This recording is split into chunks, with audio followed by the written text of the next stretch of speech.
Hello everybody and welcome back to my channel.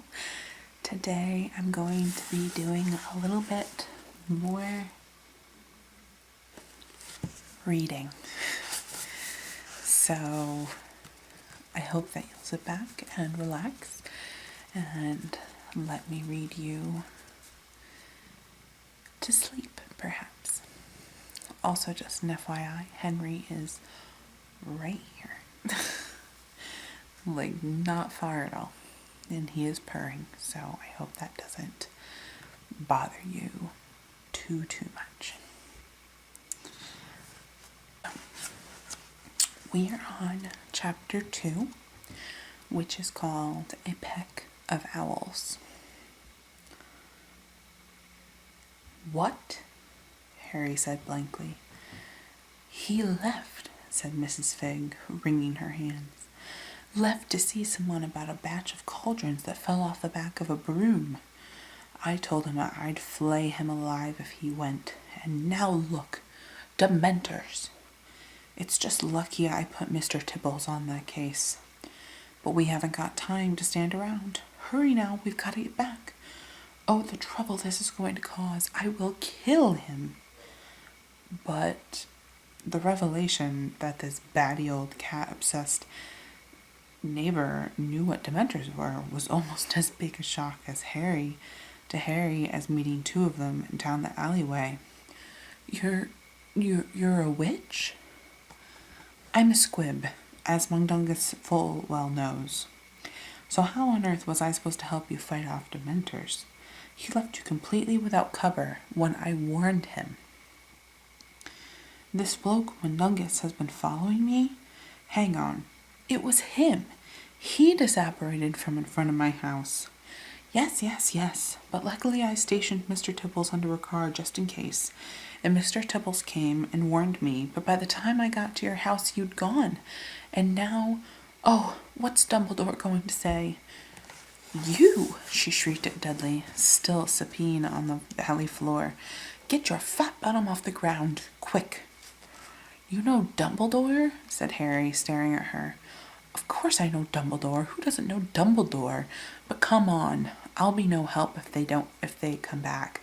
I've never so much as transfigured a tea bag.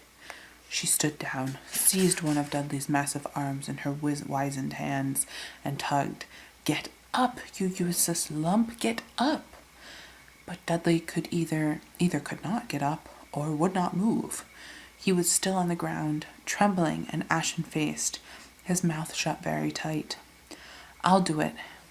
Harry took hold of Dudley's arm and heaved. With enormous effort, he managed to hoist Dudley to his feet. Dudley seemed to be on the point of fainting. His small eyes were rolling in their sockets and sweat was beading his face. The moment Harry let go of him, he swayed dangerously. Hurry up, said Mrs. Figg hysterically. Harry pulled one of Dudley's massive arms around his own shoulders and dragged him toward the road, sagging slightly under his weight. Mrs. Figg tottered around in front of them, peering anxiously around the corner. Keep your wand out, she told Harry as they entered Wisteria Walk. Never mind the statute of secrecy now. There's going to be hell to pay anyway. We might as well be hanged for a dragon as an egg. Talk about the reasonable restriction of underage sorcery. This was exactly what Dumbledore was afraid of. What's that at the end of your street? Oh, it's just Mr. Prentice. Don't put your wand away, boy. Don't. I keep telling you I'm no use. It's not easy to hold a wand steady and carry Dudley along at the same time. Harry gave his cousin an impatient dig in the ribs, but Dudley seemed to have lost all desire for independent movement. He was slumped on Harry's shoulder, his feet dragging along the ground. Why didn't you tell me you're a squib? Harry asked Mrs. Figg, panting with the effort to keep walking. All those times I came round to your house, why didn't you say anything? Dumbledore's orders. I was to keep an eye on you, but not say anything. You were too young. I'm sorry I gave you such a miserable time, but the Dursleys would never have let you come if they thought you'd enjoyed it. It wasn't easy, you know. But, oh my word, she tragically...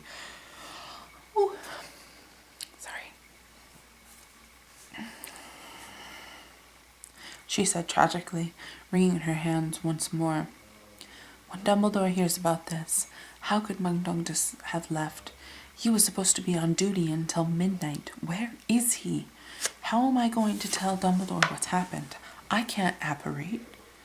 I've got an owl. You can borrow her, Harry groaned, wondering whether his spine was going to snap under Dudley's weight. Harry, you don't understand. Dumbledore would need to act as quickly as possible. The Ministry have their own ways of detecting underage magic. They'll know already, you mark my words. But I was getting rid of Dementors. I had to use magic. They're going to be more worried about Dementors we're doing floating around Wisteria Walk, surely. Oh, my dear, I wish it were so, but I'm afraid. Mundungus Fletcher, I am going to kill you. There was a loud crack, and a strong smell of mingled drink and stale tobacco filled the air as a squat, unshaven man in a tattered overcoat materialized right in front of them. He had short, bandy legs, long, scraggly ginger hair, and bloodshot, baggy eyes that gave him the doleful look of a basset hound. He was also clutching a silvery bundle that Harry recognized at once as an invincibility cloak. "Sup, Figgy?" he said, staring from Mrs. Fig to Harry and Dudley. "What happened to staying under cover?" "I'll give you under cover," cried Mrs. Fig. "Dementors, you useless, skiving sneak thief." "Dementors?" repeated Mundungus aghast. "Dementors here?" "Yes, here, you worthless pile of bat droppings, here!" shrieked Mrs. Fig. "Dementors attacking the boy on your watch!" "Blimey," said Mundungus weakly, looking from Mrs. Fig to Harry and back again. "Blimey, And you, off buying stolen cauldrons. Didn't I tell you not to go? Didn't I?" Mundungus looked deeply uncomfortable. It was a good business opportunity, you see." Mrs. Fig raised the arm from which her string bag dangled and whacked Mundungus around the face and neck with it.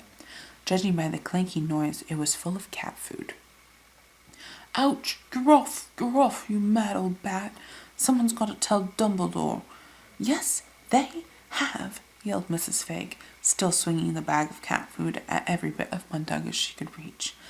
"And it had better be you, and you can tell him why you weren't there to help." "Keep your hairnet on," said Mundungus, his arms over his head, cowering. I'm going. And with that, another loud crack. He vanished. "I hope Dumbledore murders him," said Mrs. Fig furiously. "Now come on, Harry. What are you waiting for?" Harry decided not to waste his remaining breath on pointing out that he could barely walk under Dudley's bulk. He gave the semi-conscious Dudley a heave and staggered onward. "I'll take you to the door," said Mrs. Fig as they turned into Privet Drive, "just in case there are more of them around. Oh, my word, what a catastrophe! And you had to fight them off yourself, and Dumbledore said we were to keep you from doing magic at all costs. Well, it's no good crying over spilled potion, I suppose, but the cat's among the pixies now." "So, Dumbledore," Harry panted, "Dumbledore's been having me followed?" "Of course he has," said Mrs. Fig impatiently. "Did you expect him just to let you wander off around your own after what happened in June?" "Good Lord, boy, they told me you were intelligent." "Right, get inside and stay there," she said as they reached number 4. "I expect someone will be in touch with you soon enough." "What are you going to do?" asked Harry quickly. "I'm going straight home," said Mrs. Fig. "Excuse me." "I'm going straight home," said Mrs. Fig, staring around the dark street and shuddering. "I'll need to wait for more instructions. Just stay in the house. Good night." "Hang on, don't go yet. I want to know." But Mrs. Fig had already set off at a trot, carpet slippers flopping, string bag clanking. "Wait!" Harry shouted after her. He had a million questions to ask anyone who was in contact with Dumbledore, but within seconds, Mrs. Fig was swallowed by the darkness. Scowling, Harry readjusted Dudley on his shoulder and made his slow, painful way up number 4's garden path. The hall light was on. Harry stuck his wand back inside the waistband of his jeans, rang the bell, and watched Aunt Petunia's outline grow larger and larger, oddly distorted by the ripping glass in the front door. Diddy, about time, too. I was getting quite... Diddy, what's the matter? Harry looked sideways at Dudley and ducked out from under his arm just in time. Dudley swayed for a moment on the spot, his face pale green. Then he opened his mouth at last and vomited all over the doormat. Diddy, what's the matter with you? Vernon. Harry's uncle came galumphing out of the living room, walrus mustache blowing hither and thither, as it always did when he was agitated. He hurried forward to help Aunt Petunia negotiate a weak need. Dudley over the threshold, while avoiding stepping in the pool of sick. He's ill, Vernon. What is it, son? What's happened? Did Mrs. Polkis give you something foreign for tea? Why are you all covered in dirt, darling? Have you been laying on the ground? Hang on. You haven't been mugged, have you, son? Aunt Petunia screamed. Phone the police, Vernon. Phone the police. Diddy, darling, speak to Mummy. What did they do to you? And all the kerfuffle, nobody seemed to have noticed Harry, which suited him perfectly. He managed to slip inside just before Uncle Vernon slammed the door, and while the Dursleys made their noisy progress down the hall toward the kitchen, Harry moved carefully and quietly towards the stairs. Who did it, son? Give us names. We'll get them. Don't worry. Shh. He's trying to say something, Vernon. What is it, Diddy? Tell Mummy. Harry's foot was on the bottommost stair when Dudley found his voice. Him. Harry froze, foot on the stair, face screwed up, braced for the explosion. Boy, come here. With a feeling of mingled dread and anger, Harry removed his foot slowly from the stair and turned to follow the Dursleys. The scrupulously clean kitchen had an oddly unreal glitter after the darkness outside. Aunt Petunia was ushering Dudley into a chair. He was still very green and clammy looking. Uncle Vernon was standing in front of the draining board, glaring at Harry through tiny, narrowed eyes. What have you done to my son? He said in a menacing growl.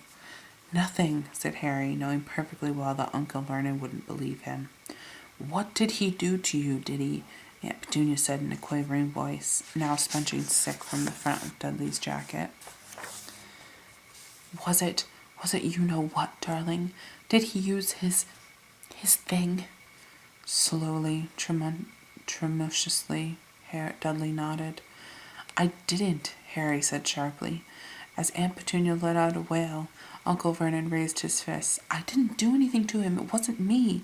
It was... At that precise moment, a screech owl swooped in through the kitchen window, narrowly missing the top of Uncle Vernon's head. It soared across the kitchen, dropped the large parchment envelope it was carrying in its beak at Harry's feet, and turned gracefully, the tips of its wings just brushing the top of the fridge, then zoomed outside again and off against the garden.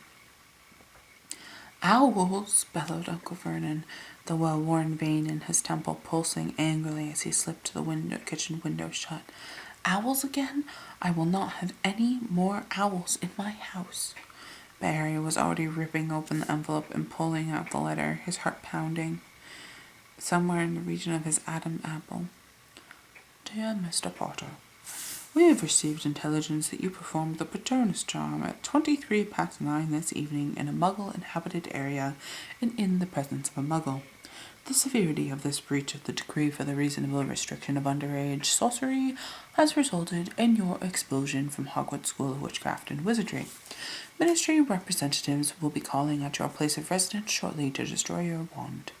As you have already received an official warning for the previous offense under Section 13 of the International Confederation of Wizards Statute of Secrecy, we regret to inform you that your presence is required at a disciplinary hearing at the Ministry of Magic at 9 a.m. on August the 12th. Hoping you are well, yours sincerely, Mathilda Hopkirk, in the Improper Use of Magic Office, Ministry of Magic. Harry Harry read the letter through twice. He was only vaguely aware of Uncle Vernon and Aunt Petunia talking in the vicinity. Inside his head was all icy and numb. One fact had penetrated his consciousness like a paralyzing dart. He was expelled from Hogwarts. It was all over. He was never going back. He looked up at the Dursleys. Uncle Vernon was purple-faced, shouting, his fist still raised. Aunt Petunia had her arms around Dudley, who was retching again. Harry's temporarily stupefied brain seemed to reawaken. Ministry representatives will be calling at your place of residence shortly to destroy your wand. There was only one more thing for it. He would have to run. Now, where was he going to go? Harry didn't know, but he was certain of one thing. At Hogwarts or outside of it, he needed his wand. In an almost dreamlike state, he pulled his wand out and turned to leave the kitchen. "Where do you think you're going?" yelled Uncle Vernon. When Harry didn't reply, he pounded across the kitchen to block the doorway into the hall. "I haven't finished with you, boy." "Get out of the way," said Harry quietly. "You're going to stay here and explain how my son, if you don't get out of the way, I'm going to jinx you," said Harry, raising the wand. "You can't pull that one on me," snarled Uncle Vernon. "I know you're not allowed to use it outside the madhouse you call a school. The madhouse has chucked me out, so I can do whatever I like. You've got 3 seconds. 1, 2... A resounding crack filled the kitchen. Aunt Petunia screamed. Uncle Vernon yelled and ducked, but for the third time that night, Harry was staring for the source of a disturbance he had not made. He spotted it at once. A dazed and ruffled-looking barn owl was sitting outside on the kitchen sill, having just collided with the closed window. Ignoring Uncle Vernon's anguished yell of "Owls!" Harry crossed the room at a run and wrenched the window open again. The owl stuck out its leg, to which a small roll of parchment was tied, shook its feathers, and took off the moment Harry had pulled off the letter. Hand shaking, he unfurled the second message, which was written very hastily and blotchily in black ink. "Harry, Dumbledore's just arrived at the Ministry and he's trying to sort it all out. Do not leave your aunt and uncle's house. Do not do any more magic. Do not surrender your wand. Signed, Arthur Weasley." Dumbledore was trying to sort it all out. What did that mean? How much power did Dumbledore have to override the Ministry of Magic? Was there a chance he might be able to be allowed back to Hogwarts then? A small shoot of hope buried in Harry's chest, almost immediately strangled by panic. How was he supposed to refuse to surrender his wand without doing magic? He'd have to duel with the Ministry representatives, and if he did that, he'd be lucky to escape Azkaban, let alone expulsion. His mind was racing. He could run for it and risk being captured by the Ministry, or stay put and wait for them to find him here. He was much more tempted by the former course, but he knew that Mr. Weasley had his best interests at heart, and after all, Dumbledore had sorted out much worse than this before. "Right," Harry said. "I've changed my mind. I'm staying." He flung himself down at the kitchen table and faced Dudley and Aunt Petunia. The Dursleys appeared taken aback at this abrupt change of mind. Aunt Petunia glanced despairingly at Uncle Vernon. The vein in Uncle Vernon's purple temple was throbbing worse than ever. "Who are all these ruddy owls from?" he growled. "The first one was from the Ministry of Magic expelling me," said Harry calmly. He was straining his ears to catch noises outside in case the Ministry representatives were approaching, and it was easier and quieter to answer Uncle Vernon's questions than to have him start raging and bellowing. "The second was from my friend Ron's dad. He works at the Ministry." "Ministry of Magic," bellowed Uncle Vernon. "People like you in government? Oh, this explains everything. Everything. No wonder the country's going to the dogs." When Harry did not respond, Uncle Vernon glared at him, then spat. "And why have you been expelled?" "Because I did magic." "Aha!" roared Uncle Vernon, slamming his fist down on the top of the fridge, which sprang open. Several of Dudley's low-fat snacks toppled out and burst on the floor. "So you admit it. What did you do to Dudley?" "Nothing," said Harry, slightly less calmly. "That wasn't me." "Was," muttered Dudley unexpectedly, and Uncle Vernon and Aunt Petunia instantly made flapping gestures at Harry to quiet him while they bent low over Dudley. "Go on, son. What did he do?" "Tell us, darling," whispered Aunt Petunia. "Pointed his wand at me," Dudley mumbled. "Yeah, I did, but I didn't use it," Harry began angrily. "But shut up," roared Uncle Vernon and Aunt Petunia in unison. "Go on, son." "All dark," Dudley said hoarsely, shuddering. "Everything dark, and then I heard things inside my head." Uncle Vernon and Aunt Petunia exchanged looks of utter horror. If their least favorite thing in the world was magic, closely followed by neighbors who cheated more than they did on the hosepipe ban, people who heard voices were definitely in the bottom 10. They obviously thought Dudley was losing his mind. "What sort of things did you hear, Pumpkin?" breathed Aunt Petunia, very white-faced and with tears in her eyes. But Dudley seemed incapable of saying. He shuddered again and shook his large blonde head, and despite the sense of numb dread that had settled on Harry since the arrival of the first owl, he felt a certain curiosity. Dementors caused a person to relive the worst moments of their life. What would spoiled, pampered, bullying Dudley have been forced to hear? "How come you fell over, son?" said Uncle Vernon in an unnaturally quiet voice, the kind of voice he would adopt at the bedside of a very ill person. "I tripped," said Dudley shakily, and then he gestured at his massive chest. Harry understood. Dudley was remembering the cold, clammy thing that filled his lungs as hope and happiness were sucked out of him. "Horrible," croaked Dudley. "Cold, really cold." "Okay," said Uncle Vernon in a voice of forced calm, while Aunt Petunia laid an anxious hand on Dudley's forehead to feel his temperature. "What happened then, Dudlers?" Felt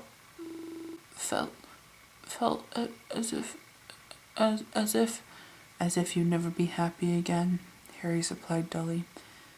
"Yes," said Dudley, whispered, still trembling. So you've put some crock-pot spell on my son so he'd hear voices and believe he was doomed to misery or something, did you?" "How many times do I have to tell you?" said Harry, temper and voice rising together. "It wasn't me. It was a couple of Dementors. A couple of, what's this called? Swallow up. Dementors," said Harry slowly and clearly. "2 of them. And what the ruddy hell are Dementors?"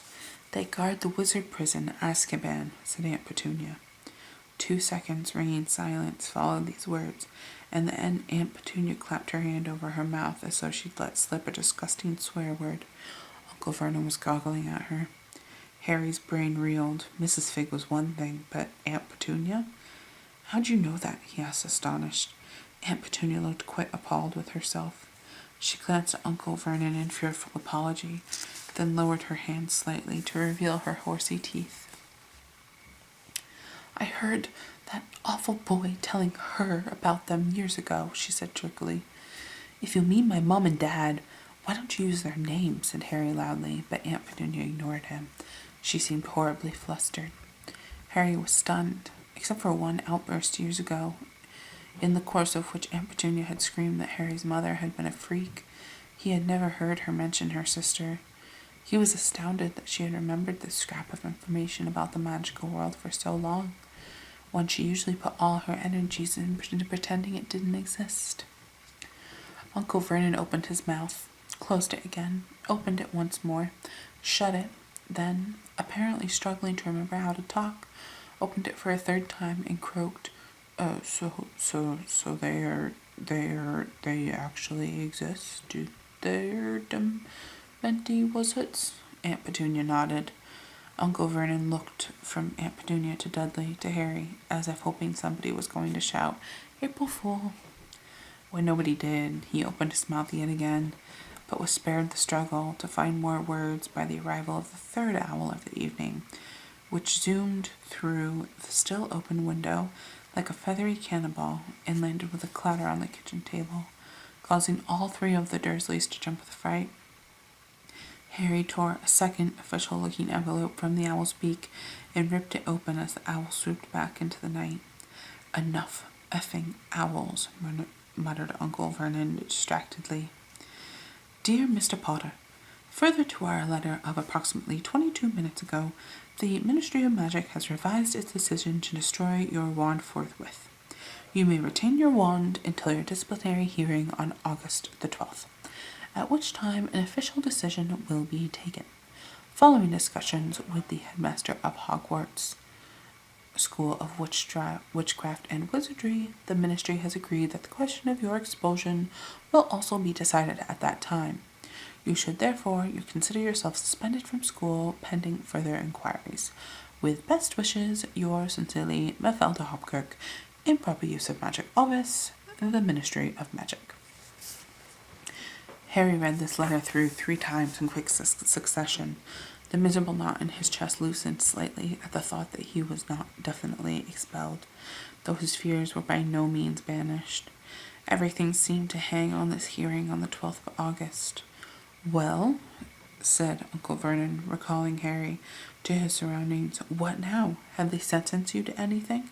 Do your lot have the death penalty?" he added as a hopeful afterthought. "I've got to go to a hearing, and they'll sentence you there? I suppose so." "I won't give up hope, then," said Uncle Vernon nastily. "Well, if that's all," said Harry, getting to his feet. He was desperate to be alone, to think, perhaps to send a letter to Ron, Hermione, and Sirius. "No, it ruddy well is not all. Sit back down." "What now?" said Harry impatiently.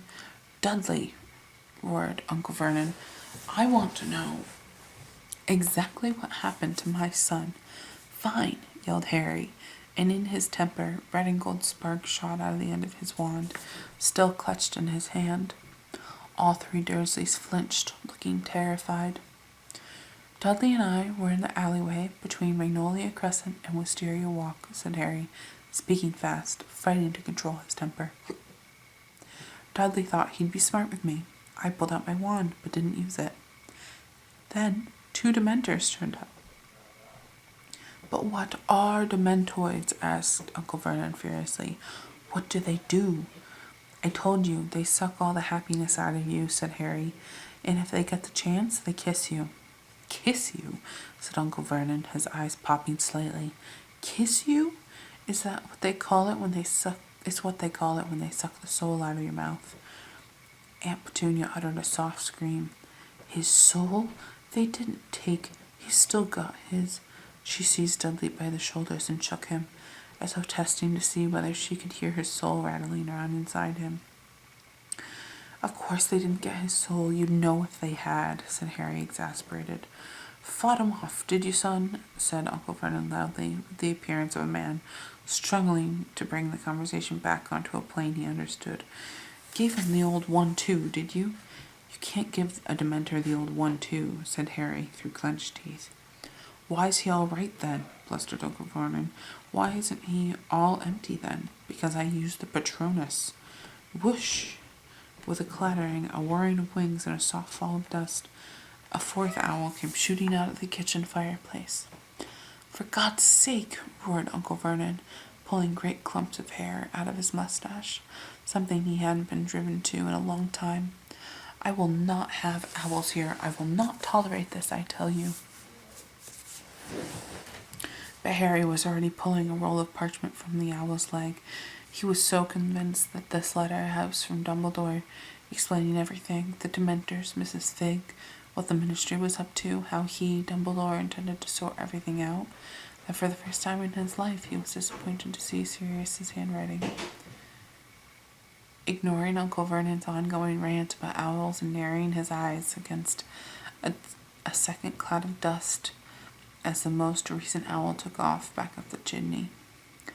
"Arthur's just told us what's happened. Don't leave the house again, whatever you do." Harry found this such an inadequate response to everything that had happened tonight that he turned the piece of parchment over, looking for the rest of the letter, but there was nothing there. And now his temper was rising again. Wasn't anybody going to say, "Well done," for fighting off 2 Dementors single-handedly?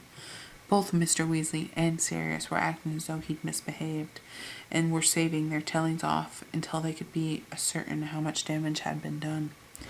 A pack of owls shooting in and out of my house. I won't have it, boy, I won't. I can't stop the owls coming, Harry snapped, crushing Sirius's letter in his fist. I want the truth about what happened tonight, barked Uncle Vernon. If it was Demenders who hurt Dudley, how come you've been expelled? What did you know what? You've admitted it. Harry took a deep, steady breath. His head was beginning to ache again. He wanted more than anything to get out of the kitchen, away from the Dursleys.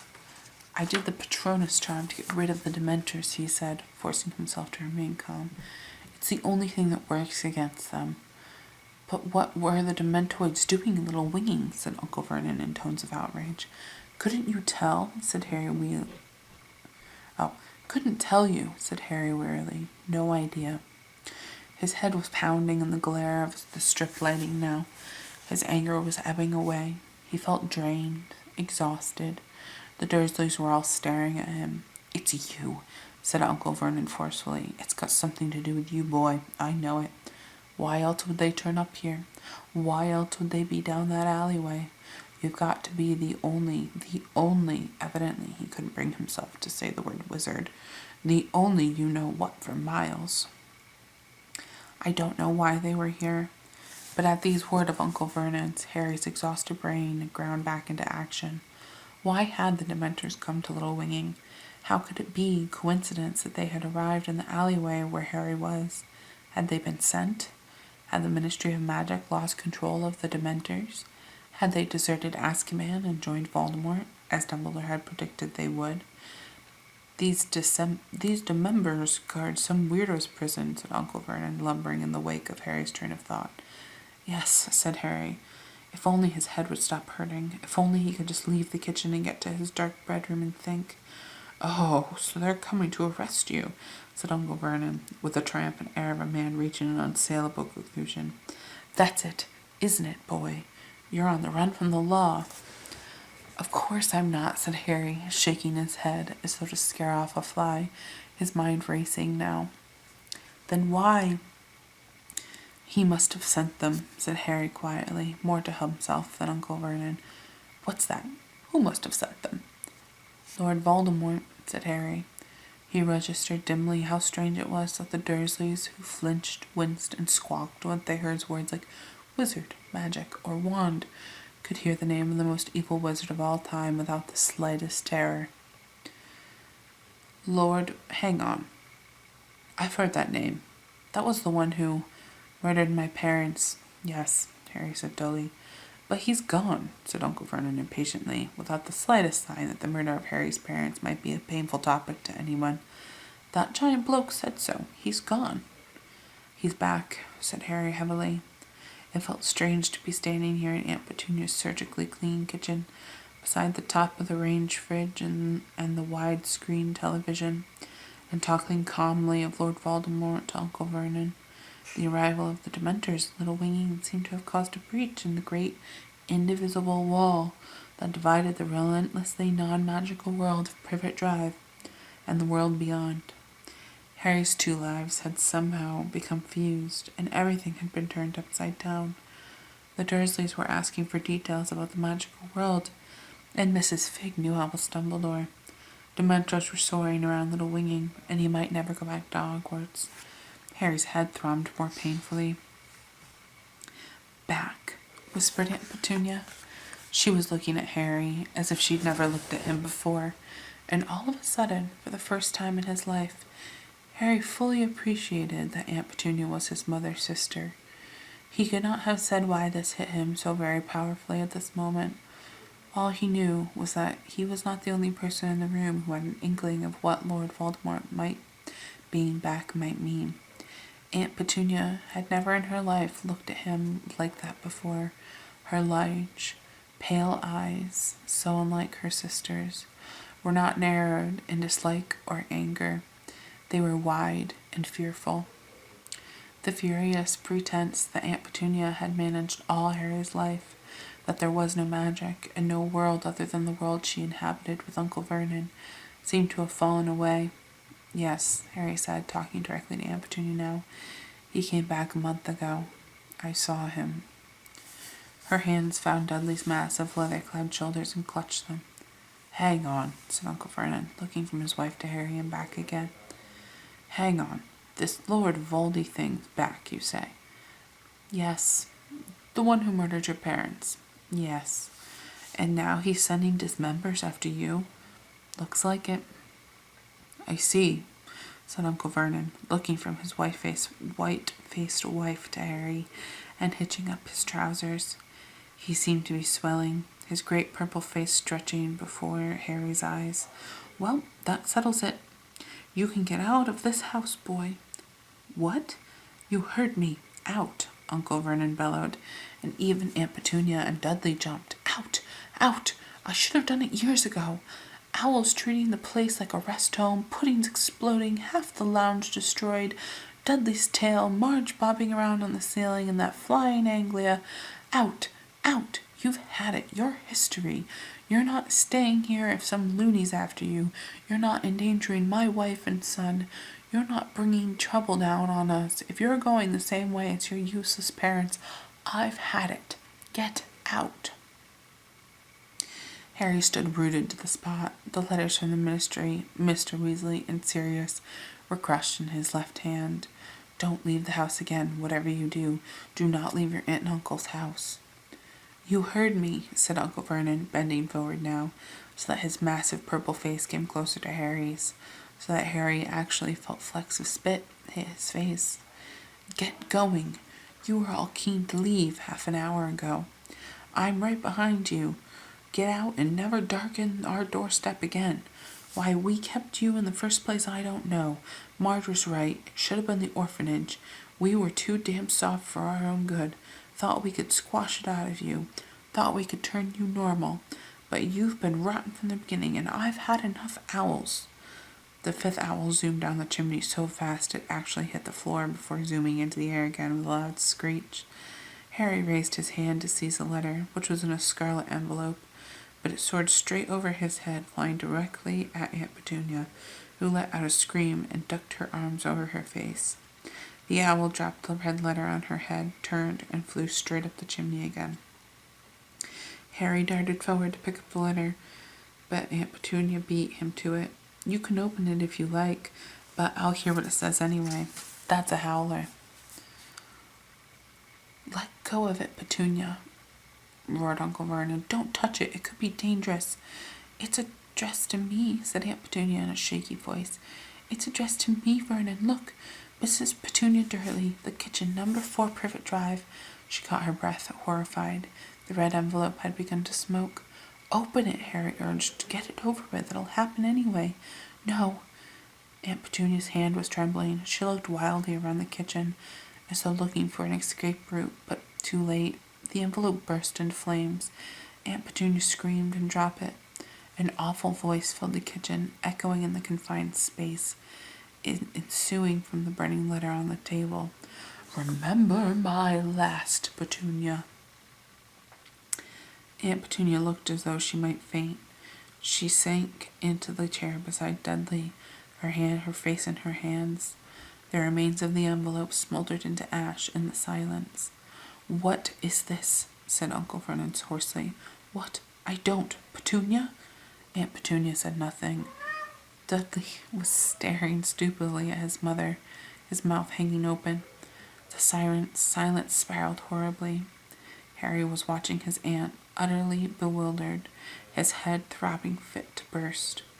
Petunia, dear, said Uncle Vernon timidly. Petunia? She raised her head. She was still trembling. She swallowed. The boy will have to stay, Vernon, she said weakly. What?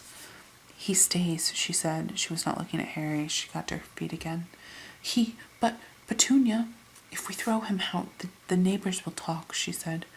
She was regaining her usual brisk, snappish manner rapidly, though she was still very pale. They'll ask awkward questions. They'll want to know where he's gone. We have to keep him. Uncle Vernon was deflating like an old tire. But Petunia, dear, Aunt Petunia ignored him. She turned to Harry. You're to stay in your room. You're not to leave the house. Now get to bed. Harry didn't move. Who was that howler from? Don't ask questions, Aunt Petunia snapped. Are you in touch with wizards? I told you to get to bed. What did it mean? Remember the last what? Go to bed. How come? You heard your aunt. Now get to bed.